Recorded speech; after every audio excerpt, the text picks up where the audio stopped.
और इसी के साथ खरखोदा हलके के 3 उम्मीदवारों का संबोधन आपने सुन लिया है और अब चलेंगे अगली उम्मीदवार पिंकी खट्टर जी के पास और जानेंगे कि उनका विजन क्या है और उनके पास क्या हल है अपने हलके की समस्याओं के लिए। आप तैयार हैं पिंकी जी? जी पिंकी जी, आप संबोधन शुरू कीजिए।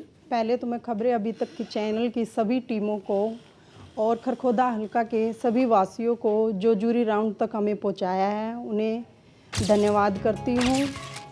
वैसे तो हमारी सरकार में विकास की गंगा बह रही है, लेकिन फिर भी कुछ मूलभूत समस्याएं हैं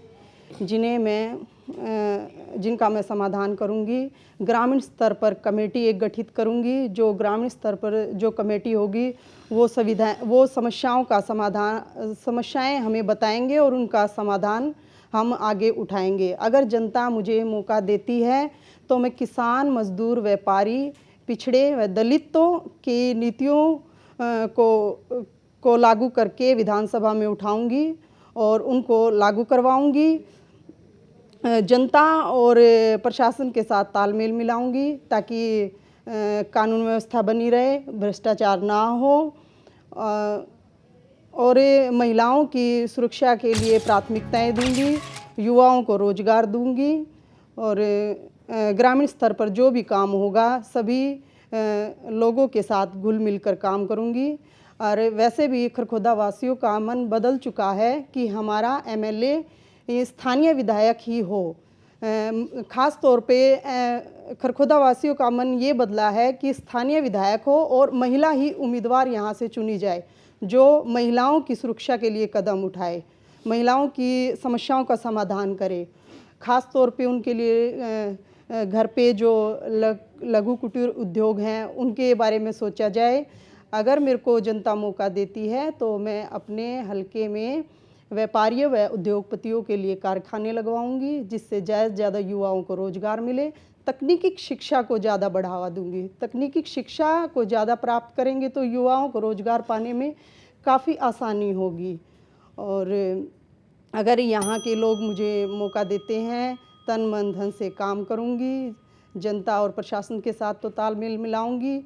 महिलाओं को बताऊंगी कि उनके अधिकार क्या हैं, किस तरह से वो अपनी समस्याओं का समाधान कर सकें। ग्रामीण स्तर पर बताऊंगी कि भाई एक ग्राम पंचायत भी हो जो मंथली ग्राम पंचायत हो जो बैठकर गांव के बारे में समस्याओं का समाधान हो सके। और अगर मुझे मौका मिलता है तो जनता के बीच में रह के उनके लिए काम करूंगी। जब भी बुलाएंगे उसी टाइम उनके लिए हाजिर होंगी, तन मन धन से काम करूंगी। अगर मुझे यहाँ के लोग मौका देते हैं, ख़ास तौर पे खेलों को और शिक्षा को बढ़ावा दूंगी ताकि ज़्यादा से ज़्यादा पढ़ें और शिक्षित हों और अपना भविष्य को उज्जवल बनाएं।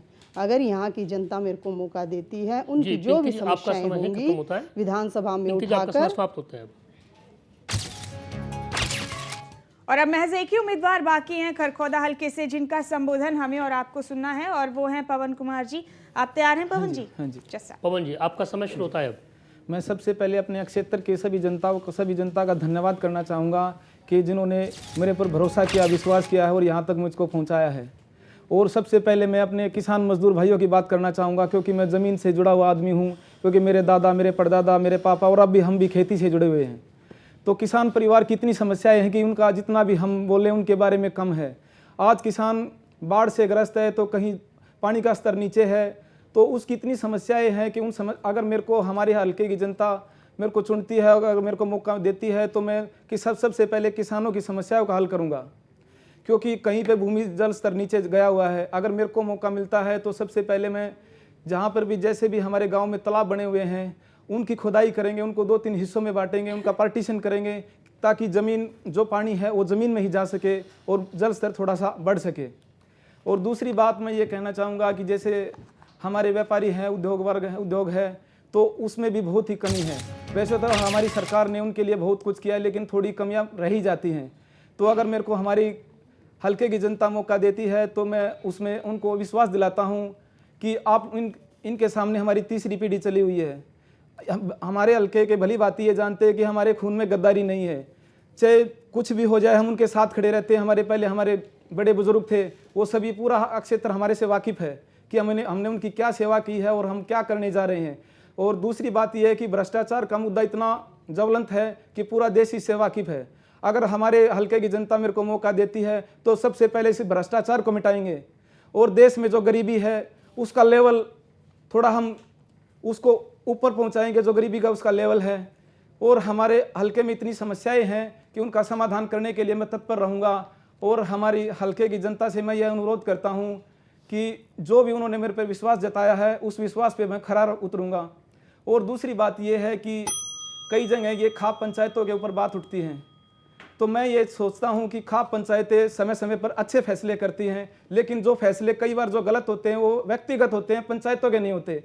क्योंकि मैं अपने दादा के टाइम से जुड़ा हुआ हूँ खाप पंचायतों से, मेरे को पता है उन्होंने इतने अच्छे फैसले किए हैं, अपना टाइम निकालते हैं, अपना समय निकालते हैं, उनका कोई लालच नहीं होता। तो हमारे इधर यहाँ पे हमारे खरखोदा में तो स्पेशल पंचायतों का बहुत ही विशेष योगदान रहा है। तो मैं खाप पंचायतों को अपनी तरफ से धन्यवाद करना चाहता हूँ कि वो समय समय पर बहुत बढ़िया फैसले लेते हैं और आगे भी अच्छा फैसला लेंगे।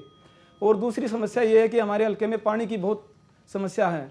हमारे क्षेत्रवासी भली भांति जानते हैं कि 38 साल से हमारे दादाजी के टाइम से पानी के टैंकर हल्के में फ्री चलते हैं, लेकिन मैं उन समस्याओं से भी निदान करने के लिए हर जगह समरसीबल पंप लगाएंगे जहाँ पे पानी की समस्या नहीं है। चाहे कहीं से भी, चाहे 100 किलोमीटर से पाइपलाइन दाब के लेनी पड़े, लेकिन हल्के में पानी की समस्या नहीं रहने देंगे। और दूसरी बात यह है कि जैसे हमारे इधर पवन जी आपका समय समाप्त होता है। और इसी के साथ संबोधन राउंड अपने अंजाम तक पहुंचता है। सभी टॉप 5 उम्मीदवार अपना संबोधन दे चुके हैं। अभी वक्त है एक छोटे से ब्रेक का। ब्रेक से लौटने पर इन 6 उम्मीदवारों को तैयार रहना होगा ज्यूरी के सवालों के जवाब देने के लिए सवाल जवाब राउंड में। बस छोटा सा ब्रेक, जल्द वापसी होगी।